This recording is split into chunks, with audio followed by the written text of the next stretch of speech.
Oh my God! Ang lalim ng baha! Yucky!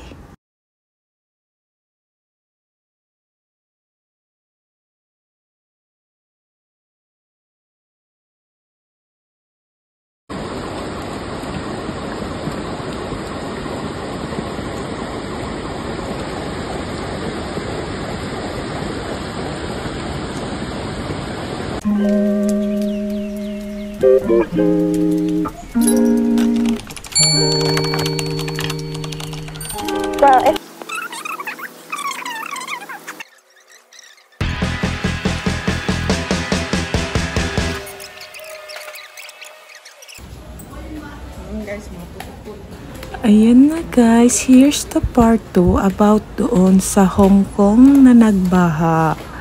And as you can see guys, ang dumi-dumi ng hagdanan.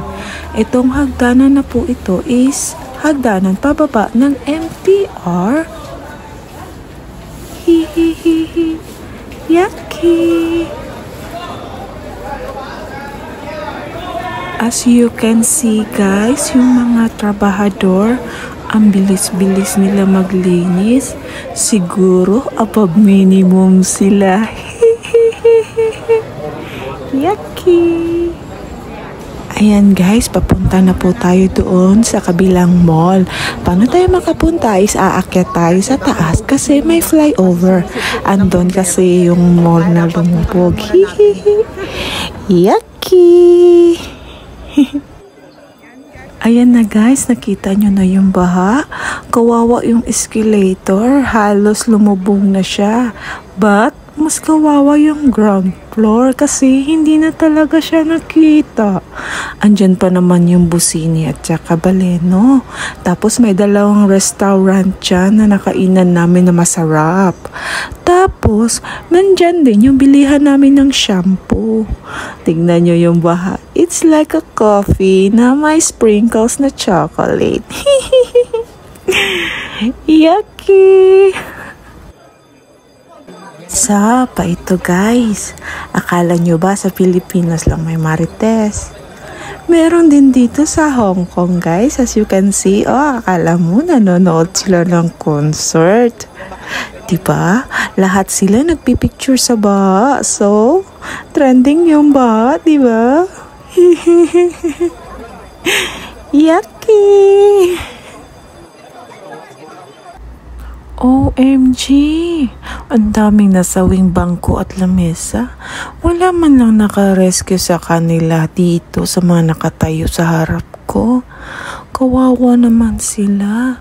Tingnan mo, nagsama-sama pa sila Talagang may isa pa doon. Siya lang mag-isa. Kawawa naman. Hehehehe. Yucky! Ayan guys, umakyat talaga ako dito sa 4th floor. Ayoko kasing magpahuli sa latest, kaya tinignan ko talaga kung hanggang saan yung baha. As you can see guys, yung flyover doon talagang halos hindi na makita. Tapos yung pinto guys, talagang lupog na. As you can see, may mga upuan pa dito nasawi. Wala man lang nakasalba sa kanila. Kawawa naman. At saka as you can see guys, yung baha is parang kape lang. Siguro ang solusyon nandito, magtawag tayo ng 10 adik sa kape tapos ipahigop sa kanila yung baha, di ba guys? Sana maisip din to ng mga rescuers na ang kailangan lang nila ay yung mga adik sa kape. Para ipahigop na lang yung baha, di ba guys? Siguro naman mauubos nila yun. Yucky! And guys, dahil sa kamaratis ko, talagang inikot ko talaga. Hinanap ko yung magandang spot. Nakikita nyo ba yung may nakausling dyan guys? Yan po ay isang restaurant na ang bestseller po nila ay yung pineapple bread. Yun po ay masarap isawsaw sa kape. So sa tingin nyo guys, masarap pa kaya yan isawsaw sa kape? Hehehehe. Yucky!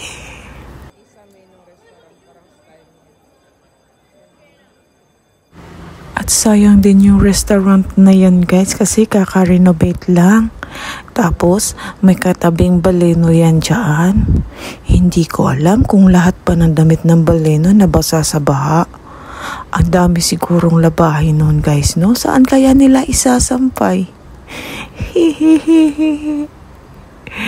Yucky!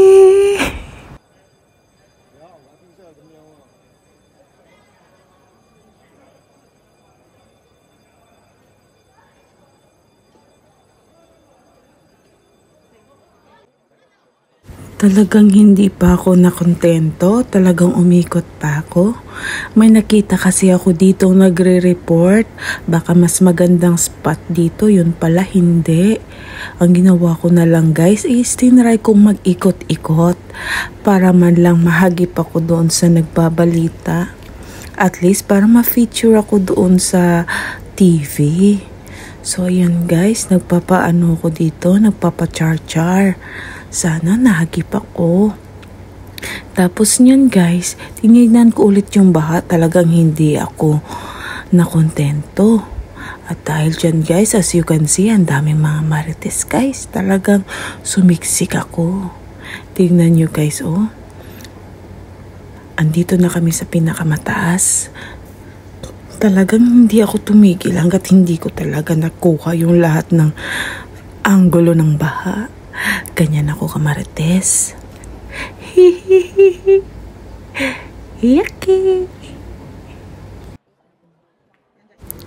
Andyan sa ilalim yung baleno guys. Kawawang kawawa talaga. Lubog na lubog siya.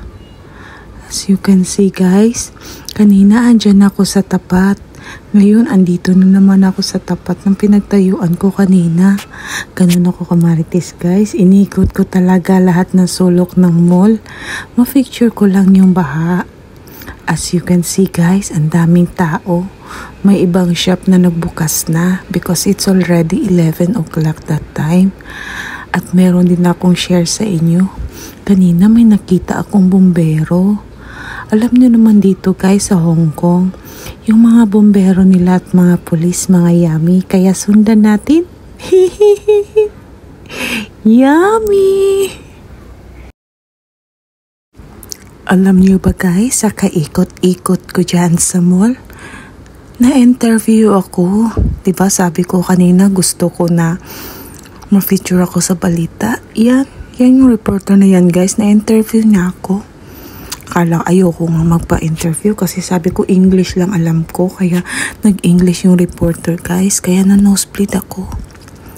So back to the topic tayo guys. Hanapin natin yung bumbero. Igat-igat muna tayo guys. Asan na kaya sila? Kanina ko pa sila hinanap pero hindi ko sila nakita. Ala, andun pala sila guys. Andun na yung mga hihihi. Yummy! Alam niyo ba guys, dyan sa reporter na yan, gulat na gulat ako pagkita ako sa mukha. Ay naku, Diyos ko po. Ang puti-puti naman. Para sang sunshine. Para sang sunshine after the rain. Yucky! As you can see din guys, ang kulay na ng mall dito, nagdi-design na sila para sa Mooncake Festival at sa isip-isip ko or baka sa Lantern Festival. So, coming holiday na again. So, it will be happy holiday!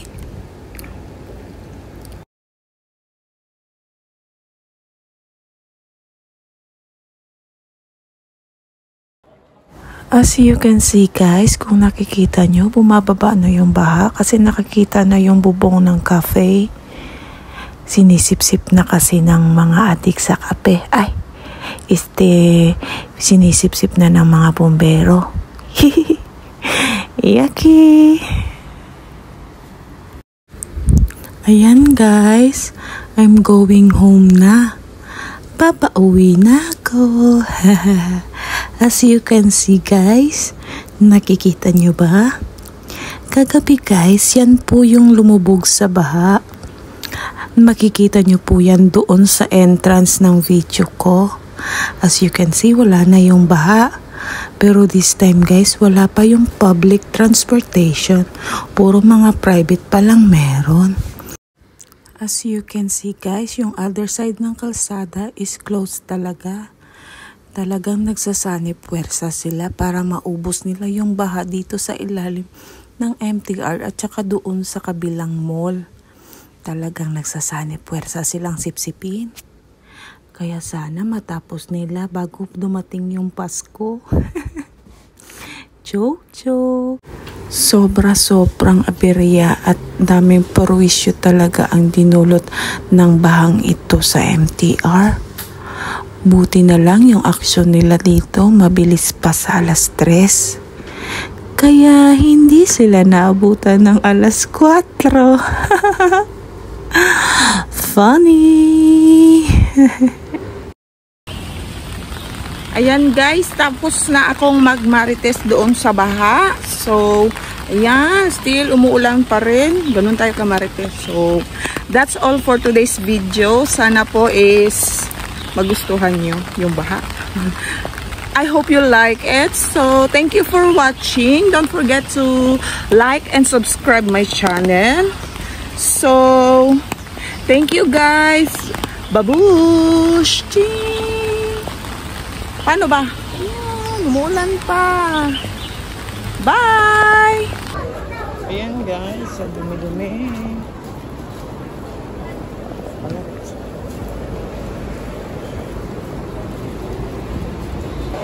Ayan guys, yung kahapon ito yung hindi natin makita. Inabunan kasi nila. Inabunan nila guys. Ito yung disaster.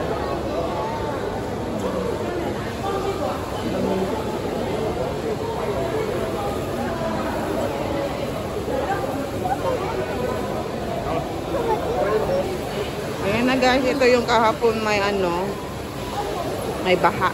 And then, wala na hanggang doon. Tinabunan nila. Naglilinis sila. Hanggang doon, wala na. Linis na lang. Ito yung shop talaga na pinaka tama na tama. Tsaka doon guys, dyan sa may itim na yan, may shop din dyan. May restaurant din dyan. Ayan guys, ito yung kahapon na lumubog na shop. Ayan. As you can see, nalinis na. Ayan. Nalinis na. Nawala na yung baha. Ayan. Ayan yung nalubog kahapon.